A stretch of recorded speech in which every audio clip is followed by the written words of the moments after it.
right, we are here with Greg, and the amazing thing about Greg is he does some incredible art with cannabis. So he's done some amazing stuff for folks over the years, and if you've seen any of his stuff on Instagram, he just does some amazing stuff, and he's he's a real activist for the cannabis community. And so I'd like to introduce him and tell us a little bit about your experience here at Emerald Cup, and tell us about your art. Okay, my name is Greg. I go by Cannabis Scapes on the internet. I make pictures out of pot, and I do my best to represent the flower that cultivators put a lot of love and effort into in the best way possible. Pictures out of pot, try to send a message. One of my most favorite pieces to make and display is no one should be in prison for weed, especially at events like this where everybody can come together and have fun and relax. It's important to remember that there are still thousands of people incarcerated for what we're celebrating today. I think it's important that we keep our eyes on that bigger picture rather than a lot of the clout and the hype and the perceived profit that people are chasing in weed. Yeah, I think a lot of the folks that have given their actual lives and their freedom for us to be standing in this floor, those folks should not be forgotten as we start moving into the fall of what we say is prohibition. So how do you stay busy with your art in a way that you can continue to kind of show up and be active? It's a combination of the projects that come to me, and then also maintaining my focus on the bigger picture.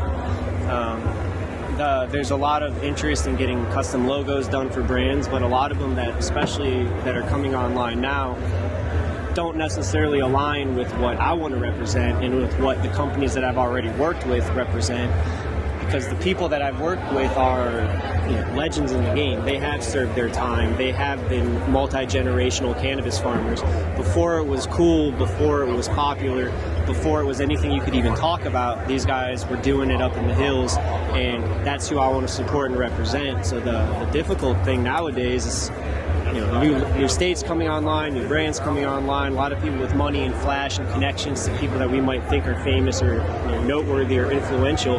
And it's really just a waste of time, and it's not a part of the industry I want to be involved in. So luckily there's still events like Emerald Cup that really bring the culture together and focus on it. And even here at a historic venue where a place like the Grateful Dead is before, it's pretty cool to be here on a small scale and be very intimate with the people and the culture and kind of get away from some of the more attention-seeking nature of the industry for once. And I would say that's kind of one of the beautiful things about Emerald Cup is it is that melt of our culture with our industry, because in the reality of things, one is dependent on the other to some degree. And so to be able to have commerce where folks can come and represent their passion and what they're contributing to our community and to our industry, I think that's kind of the blueprint for future successful events. And I think it's really cool that the community has supported you as an artist so that you are able to pursue your passions in a way that are meaningful to our community and to our industry. And so can you kind of talk about that a little bit? I guess that's always been the goal, but I didn't know it at first. It really became apparent when I'd meet people in person for the first time that I connected with online, and you only get like a small sense of who somebody is through the internet, but then meeting them in person, and I realized that a lot of the people who've supported me early on before I had even gained that much momentum are incredible cultivators in their own right and incredible operators in the cannabis space.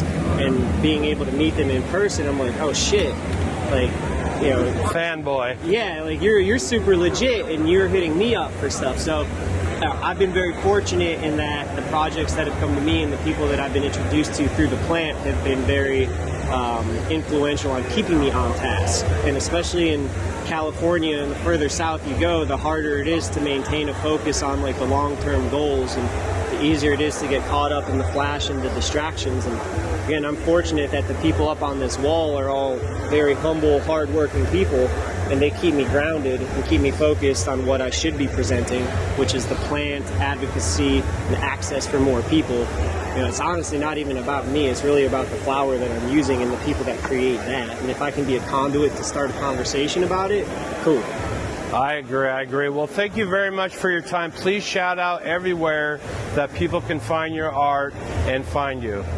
You got to catch me in person if you want to buy something. I took everything off of the internet except for like 4 or 5 pictures. I'm just very analog today. I think digital access has made everything feel a little cheaper than it should be, and I'm in a position where I don't have to be online. I'm not going to be celebrated online. Instagram's not doing us any favors, so I'm not going to give them my art or my attention. So you can follow me at Cannabis Scapes on Gmail, on Instagram, Cannabis Scapes at Gmail if you're interested in something. But for the most part, like, get out, be active, come to events. And come find you. So what events do you have coming up? I should be at Hall of Flowers with the Freedom Grow Foundation. We're going to be doing an art show to raise money and awareness for people who are in jail for weed, actually donating money to commissary accounts, like direct impact. Then after that, I'm looking at CannaFest up in Eureka. Yeah, that's going to be a blast. That one's going to be a blast. Well, thank you very much for your time, and we really appreciate your contribution to the community, and growers love. Happy to be here. Thank you.